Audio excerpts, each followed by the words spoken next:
25 साल का एक लड़का किसी प्राइवेट कंपनी में जॉब करता था और उसकी सैलरी थी 30,000 रुपये।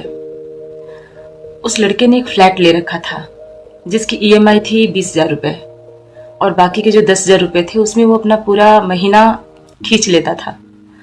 तो सब कुछ ठीक चल रहा था, लेकिन घर वालों ने कहा कि अब तुम शादी कर लो। तो लड़के ने कहा कि कह तो ठीक रहे हैं, शादी तो कर लेनी चाहिए। तो घर वालों ने उसके लिए एक लड़की देख दी और उसकी सगाई भी हो गई और 2 महीने बाद उसकी शादी थी।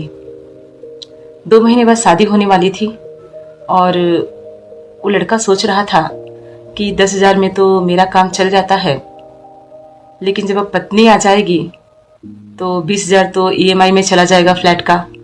10,000 में काम कैसे चलेगा, घर का खर्च कैसे चलेगा। अब वो लड़का भगवान से मना रहा था कि उसका प्रमोशन हो जाए, सैलरी कुछ बढ़ जाए। लेकिन एक दिन उसको एक नोटिस मिला और वो नोटिस उसकी कंपनी की तरफ से था। जब उसने उस ईमेल को पढ़ा तो उसमें लिखा था कि इस कंपनी के जिस प्रोजेक्ट में आप जॉब कर रहे थे, जिस प्रोजेक्ट का आप हिस्सा थे, वो प्रोजेक्ट कंपनी के हाथ से अब जा रहा है और इसका मतलब ये है कि आपकी नौकरी भी जा रही है, तो इसलिए आप कोई दूसरा नौकरी देख लीजिए। यानी कि उसकी नौकरी जा रही थी, कंपनी उसे टर्मिनेट नहीं कर सकते। प्रोजेक्ट जा रहा है तो नौकरी कहाँ रहेगी, काम ही नहीं है तो आपको रखे किस लिए।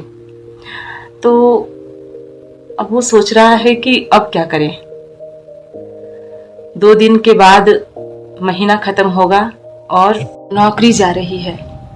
कहाँ तो वो भगवान से मना रहा था कि प्रमोशन हो जाए, थोड़ी सैलरी बढ़ जाए, और यहाँ तो नौकरी ही जा रही है।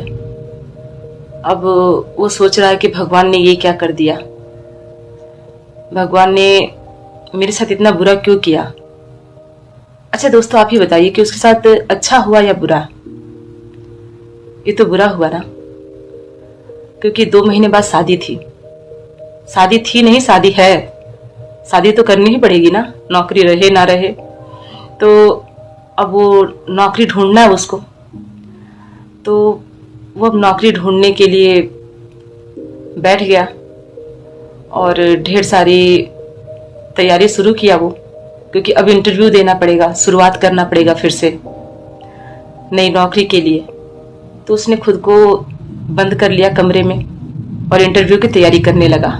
जिस दिन उसके लिए नौकरी से निकाले जाने का नोटिस आया था, उसी रात उसने एक नौकरी के लिए अप्लाई किया और अगले दिन उसका इंटरव्यू भी था और इंटरव्यू बहुत अच्छा गया और किस्मत से उस लड़के को वो नौकरी मिल गई। और वो नौकरी जो थी, वो जो पहले नौकरी करता था वो 30,000 रुपये सैलरी मिलती थी और ये जो नौकरी थी ये 45,000 रुपये सैलरी की मिली। तो उसका तो काम हो गया। कहाँ वो मना रहा था कि मेरी सैलरी बढ़ जाए, प्रमोशन हो जाए, लेकिन यहाँ तो नौकरी ही बदल गई और सैलरी भी बढ़ गई। तो अब बताइए कि भगवान ने उसके साथ अच्छा किया या बुरा। मुझे लगता है कि ये तो अच्छा हुआ। आपको भी शायद यही लग रहा होगा ना कि अच्छा हुआ। खैर, अच्छी नौकरी हो गई और शादी भी 2 महीने बाद उसकी हो गई। देखिए, अब उस लड़के की जिंदगी अच्छी हो गई थी, पत्नी भी अच्छी मिली थी, सब कुछ ठीक चल रहा था। लेकिन एक बार फिर से उसकी नौकरी जाने के कगार पर आ गई। वो जिस प्रोजेक्ट में था वो प्रोजेक्ट भी जा रहा था और कंपनी ने उसे बेंच पर डाल दिया था कि अगर 2 महीने तक नया प्रोजेक्ट नहीं मिलता है तो फिर वो नौकरी चली जाएगी। और उसका लक अच्छा नहीं था, उसकी नौकरी फिर चली गई, वो बेरोजगार हो गया। जिस दिन वो बेरोजगार हुआ उस दिन वो सोच रहा था कि अब मुझे क्या करना चाहिए। उसी रात उसके दोस्त ने उसे फोन किया और कहा कि मेरी कंपनी में एक वैकेंसी है, कोई ऐसा है तो उसका इंटरव्यू करवा दो। उसने कहा कि मैं ही दे देता हूँ, मेरी नौकरी चली गई है। तो अगले दिन वो अपने दोस्त की कंपनी में इंटरव्यू देने गया। उसके दोस्त की कंपनी में जो वैकेंसी थी उसके लिए सैलरी भी बहुत अच्छी थी, 70,000 रुपये। कहाँ वो 45,000 रुपये में काम कर रहा था और यहाँ 70,000 रुपये मिलने वाला था अगर वो इंटरव्यू पास कर जाता तो। लेकिन यहाँ कुछ दिक्कत था। कंपनी जो टेक्नोलॉजी मांग रही थी उस टेक्नोलॉजी की जानकारी उसे थी ही नहीं, यानी कि वो नौकरी उसे नहीं मिल सकती थी। वो फिर से बेरोजगार था। उसने फिर से कहीं अप्लाई किया और इंटरव्यू देने गया। वहां भी वही टेक्नोलॉजी मांग रहे थे जो उसके दोस्त की कंपनी में मांग रहे थे। तो अब वो उस टेक्नोलॉजी के बारे में सोचने लगा जो उसे आता ही नहीं था। अब उसको सीखने में तो काफी वक्त लगने वाला था।